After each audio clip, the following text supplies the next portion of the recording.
Kaixo Euskal Herria, ni Leire naiz, Galdakokoa. Dani Marti, Oiartzorra. Bueno, jada egun batzuk daramatzagu Euskal Abenturan. Nolako izan da zure esperientzia? Nola gokitu zara? Jada ni hasieran nahiko ordu nengoela, zetorri nintzen lagunak egiteko helburu horrekin, baina konturatu naiz egunerokotasunean gozatzen saiatu behar dela, eta ondo pasatzen, eta horrela sortzen direla oso harreman politak. Zu zer moduz zaude? Bueno, ni bai hasieran oso urduri nengoen, bakarrik nentorrelako, baina egia da etapetan jende berria ezagutu dudala eta lagunak egin ditu dala, adibidez zu. Bestalde, jolas eta dinamika divertigarriak egin ditugu. Eta gainera zurekin batera zer berria deskubritu dut, txalaparta. Egia da, erakutsiko joko dara jotzen dugun. Bea, goazen.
Egunon Euskal Herria!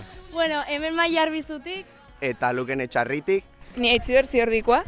Ni Erika Etxarrenen azkue. Eta hasi berri diago etapa, guai gaude Etxarritik pasatzen jabak eikuraldia. Bueno, eta dakau gaderatzu nako, jabakizu bien zeman bederazkan beriainek. Pues igual 800. Vale?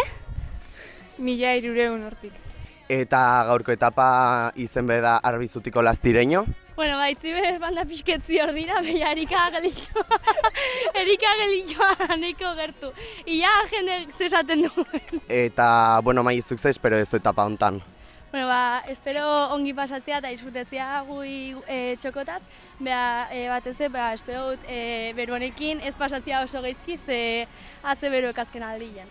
Bueno, jaiatu gau Lastire eta jonduga ekin deskarga trikubek.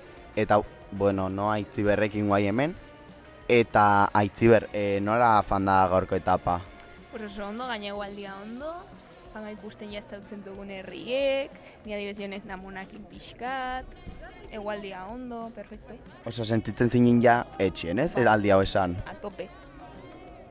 Kaixo, gu Maider eta Xubane gara, Tafaia eta Uartetik atoz, eta 2022 eta 2023ko espedizioan parte hartu izan genuen. Eta gaur irurtzunera etorri gara, aurtengo iziogetarrei galdera batzuk egitera, Nafarroko euskararekiko egoerari buruz. Guazen! Kaixo, Arratsaldeon, nongoak zarete? Ni Gasteizkoa. Ane Murgiakoa. Ni Bingen naiz eta Gorlizkoa naiz. Ni Gernikekoa. Ni Oinat naiz eta Arratsukoa naiz. Ni Emile Mungiakoa. Zer pentsatzen duzu Nafarroko eremu mistoan, teorian, bai administrazioan, bai hezkuntza euskeraz jasotzeko eskubidea daukagula eta euskaldun izateko eskubidea autortua daukagula, baina praktikan eta realitatean betetzen ez dela? Nik uste dut azkenien lurraldi holan teorian ekilibrio bategaz eta nahiz da guk hori ez gure izen. Eta hori teorize azkenien gero praktikan gero latzaua da, euskeri teorizen ja zapaldute dago eta praktikan ondino zapaldo dago, eta orden bastante txarra. Zer pentsatzen duzu Nafarroa lurralde bakarra izanik legalki 3 eremutan banatuta egotea euskararekiko? Uste txarto banatuta dagoela, ikuste dut beko partia erdaldune edo euskarak itxi dagoen leku bat. Erdikoa la misto bat, hori ados nau, erdi zenbaitzen da erdeaz da euskaraz. Dagoikoa bakarri da euskaraz edo, erdera gitxago itzen da, orduen ikuste dut dara izen biko zala bat. Holan bekoak gora zigoteko ikaskuntza gaitxik eta holan, da goikoa bekora bera bajatzeko bez. Da nien egoteko puntu intermedio bat, danok eskubide bardinok itxeko, da goitzak gu deuen lekoen erderaz euskaraz horreitzeko. Eta zuri, zer iruditu zaizu larriena kontatu ditugun gauza guztien artetik? Nik uste dut larriena iruditu zaidana izan dela askotan ikasteko edo ikasketak euskeraz egiteko eremuz mugitu behar izatea. Azkenean ez dago aukera berdina iparraldean edo hegoaldean, orduan niri hori oso txarto iruditzen zaitu eta aldatu beharreko gauza dela uste dut. Eta hitzaldi guztiatik, zuri zer iruditu zaizu adierazgarriena edo atentzioa gehien deitu izuna? Alde mistoren egoera. Zuek azaldu zuenagatik ikusten da, ez dela mistoa, da erdalduna, eta azkenean asko oso adierazgarria iruditu zait mistoa deitzea, eta uste dut hori egiten dutela euskaldunak isiltzeko eta ez borrokatzeko, azken finean eskusa moduan esan aldutelako mistoa da, baina ikusten da holan ez dela eta borrokatzen jarraitu behar dugula. Sibane, dirudi aurtengo gaztei gure txarla heldu zaiela, ezta? Eta Nafarroko egoeraren inguruan hausnartzeko aukera izan dutela. Bai, niri oso garrantzitsua iruditzen zait Nafarroako 3 eremuen egoera, bai, eta Nafarroaz kanpoko euskararen egoera ezagutzea eta barneratzea azkenean garrantzitsua baita horrelako proiektua eta jakintza sustatzea. Hortaz, hurrengoan Araban ikusiko gara. Agur! Ni Edurne naiz, Oiongoa. Ni Alaitz Gasteizkoa. Arabari buruz hitz egin dugu hemen agurain. Beitu, orain egin dugun elkarretaratze hitzalditxo edo gauza honetan, bukatu denean, izan dela superpolita, txaloak, jende hasi zaretenean esaten gauzak eta ziruditu zaizuen, oso hunkitua sentitu naiz, jendeak esan dialako erro dagoela Arabar izateaz, hau entzun eta gero. Eta errepentea gauza bat pentsatu dudana, igual ni honekin nabil barruan, eta jende gehiago ere bai. Eta igual ez da asko entzuten den diskurtso bat, edo horrelako testuak eta bar, eta jakin nahi nuen abertzuk barrutik nola bizitu duzu. Bai, niri gustatu zait pilo bat. Bai? Bai, sentitu naiz momentu askotan identifikatua, esan duzunarekin, azkenean Araba ez da sentitzen beste probintzia bezala, eta bai, gustatu zait pilo bat, eta zorionak benetan bai. Zer ongi, mila esker. Eta zu Gasteizkoa izanik adibidez, zemuz dara maztu, zeren badago ere kontu bat, Gasteizen bizi dela jende gehien Araban, eta igual inkluso Arabarrontzat dela ez ezaguna, ez?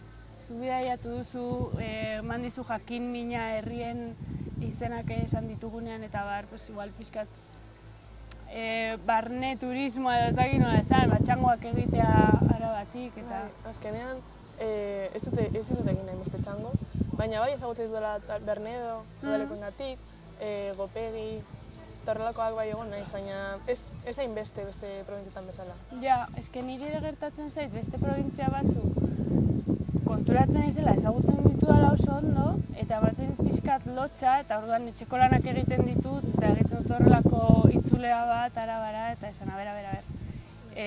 Banoa ere honi atentzioa jartzea, zen nahi gabe indar gehien daukanak, eta euskaldun bezala, euskara gehien dagoen tokieta zoaz, eta galtzen duzu edo azten duzu pixkat bertakoa, eta ni pixkat horrekin nabil. Ni berdin. Azkenean ezagutzen dut gehiago beste probintzietako lekuak. Adibidez? Nafarroan ezagutzen dut Tutera, Lizarra... Nafarroa ezagutzea seinale hona da, ere? Azkenean nire familiaren zati bat nafartarra delako. Azkenean deno gauden ahaztuta. Hori da. Nik badut aitona amona bat, eskualde bakoitzekoa iparraldeak kenduta. Nafar bat, Arabar bat, Bizkaitar bat eta Gipuzkoar bat. Zondo. Hori da. Baina inoiz ez dut esango publikoki. gustatzen zait esatea arabarra naizela. Zer bestea galdetzi zute, ze ondo hitz egiten duzu arabarra izateko, nongoak dira zure gurasoak, osea, horrek justifikatuko balu bezala zu euskaldun izatea. Eta iruditzen zait pixka bat, itxusia bezala edo oso 20. mendeko galdera bat. Bai, ni hori bizi dut. Arabarra izateko, oso ondo. Bai, eske arabarra naiz. Ja, eske igual, pentsatu duzuna baino jende gehiago daki euskera zen. Oraindik horrekin. Nola hasi zinen aktore munduan, zinema munduan edo? Ba, behitu nola garen arabarrak ez. Ni hasi nintzen, joan nintzelako batxillergo eszenikora Logorrainora. Eta gero, begiratu nuen bere Euskal Herrian ikasi nezaken antzerkia edo arte dramatikoa, ez egoen eta orduan joan nintzen Gaztelara. Eta gero lanean hasi nintzen han eta hemen, atzerrira joan nintzen eta momentu baten erabaki nuen nahi nuela bueltatu, ikusi simulakro bat egin nezaken euskaraz bizitzekoa. Donostira joan nintzen hor lan bat ateazitzearako eskerrak, beste hiriburu batera ere joango nintzen. Eta hori zen kontua ez, pixkat, behitu, hau alde hon bat da. Nahi nuen euskaraz bizi eta euskaraz lan egin, eta orduan euskaraz bilatzen dituen aktore lanak, telebistan ere egon nintzen, horrela poliki-poliki, eta uste dut euskaldun izateagatik lortu ditudala lanak. Zeren, igual nire Madrilgo lagunek zailagoa daukate, bakizu, hemen ekosistema bat eukitzeak eta eukitzea nola joan, eta hori askotan esan izan diatela, euskarak igual ateak itxiko izkizu zeba egin nahi duzu euskaraz eta niretzat kontrako izan da, euskaraz egiteagatik lan gehiago euki ahal izan dut, uste dut ateak irekizkia da, entzuzen. Ba, ze ondo, hori entzutea zeni, harin ez ikasten ere bai batxiller artistikoa. Bai? Bai, marrastea eta, Gasteizen ez dagoelako. Baina, bai, eta etorkizuna nahi dut ikasi arte dramatikoa eta, baina nahi dut ikasi euskeraz eta ez dakit non. Dantzertin, orain badago. Bai, ezagutzen dut. Ezagutzen dut, bai. Nik baina sorte handi hau. Espero dut, baiet. Eta hori eta nahi dut etorkizunean zu bezala euskeraz bizitzea eta euskeraz lan egitea, aktore munduan, klaro. Ze ondo. Ez da zaila, baina hori da erreza. Ja. Baina polita da bidea. Ze ondo. Kaixo, ni Emilenaz, Mungikoa. Eta ni Iruñekoa. Ja 12 egun daroguz Euskara Abenturan, eta hainbat ekintza eta eduki auki doguz. Baina gehien gustatu zaiguna, atzokoa izan da. Edurne Azkarate etorri zan guri hitzaldi bat ematera gurainen, eta pixka bat arabarri izateari buruz eta euskalduntasunari buruzko hainbat testu irakurri zizkigun. Erreferente handia bihurtu da guretzat, ez genuelako bere alde idazle hori ezagutzen, baizik eta aktorea dena bakarrik. Eta iruditzen zaigu, emakume batek horrelako lanak egitea, erreferente bihurtzen duela. Hori da, asko inspiratu gaitu. Abentura hasi baino lehen, ni euskaratua ez egiten dudanez, beldurra neukan ea ez dituen Euskal Herriko beste lekuetako euskalkiak ulertuko, baina konturatu naiz ez dela zaila, eta badira euskalki oso politak adibidez gure taldean. Gure taldean badago neska bat Sara izenekoa oinatikoa dana eta pilo bat guztetan dazku bere euskalkia. Bai, eta ikasi dugu beste euskalkiak hitz egiten. Bestalde batetik motxilak ditugu nahiko desordenatuta. Bai, ez ditugu gauza asko galdu eta galdu baditugu gero hurrengo egunean aurkitzen ditugu kutxa magikoan, baina ez gara oso ordenatuak.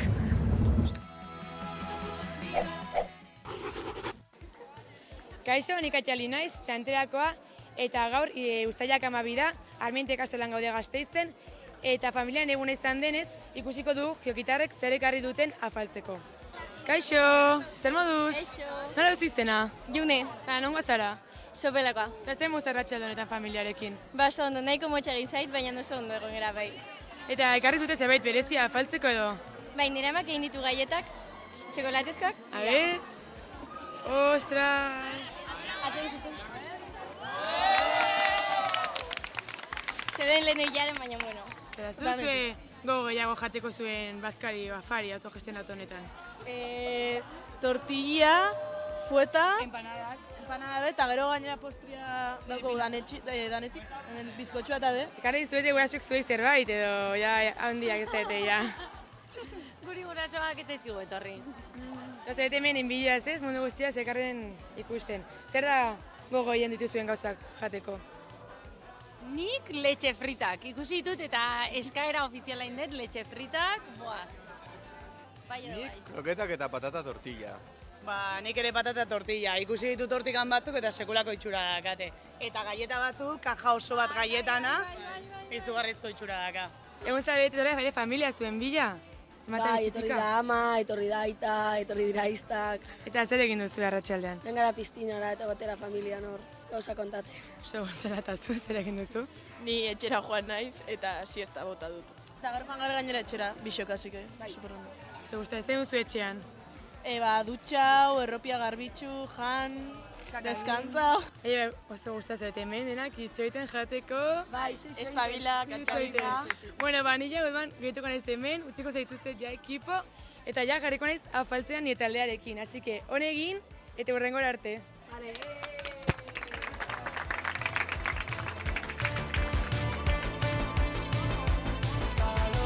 Tu bila eta betu, zein da otxoa eta zein lore, eta zoroituz, zunita zaztu arren. Ta lore, tu bila eta betu, zein da otxoa eta zein lore,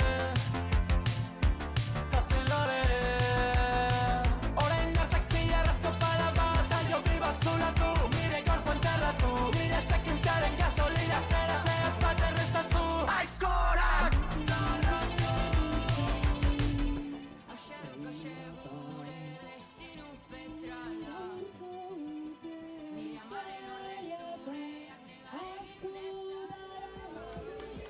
Kaixo, Itziar naiz eta Arnegitarra naiz. Ni Ainoa, Mehainekoa. 14 girenez, espedizioaren erdigunean kokatzen gira eta zerainen gira. Zerainen egia feharria da eta guk auzolanean parte hartzen dugu. Horrez gain, Iziokitarrentzako egun berezia da gaur, main baten inguruan janen baitugu eta espedizio hastapenetik ez baitugu hori egin. Beraz, joan gaitezen ikustera ze prestatu diguten? Ikusten duzien bezala, egitarrek goizuntatik egitarrendako eta Iziokitarrendako janaria prestatzen dute. Oilaskoaz gain, tortilla patata eta pasta entxelada prestatu digute. Auzolanan parte hartu dugu eta gaur maila ezagri dugu Iziokitar talde batek. Goazen egin laguntzera! Mila esker!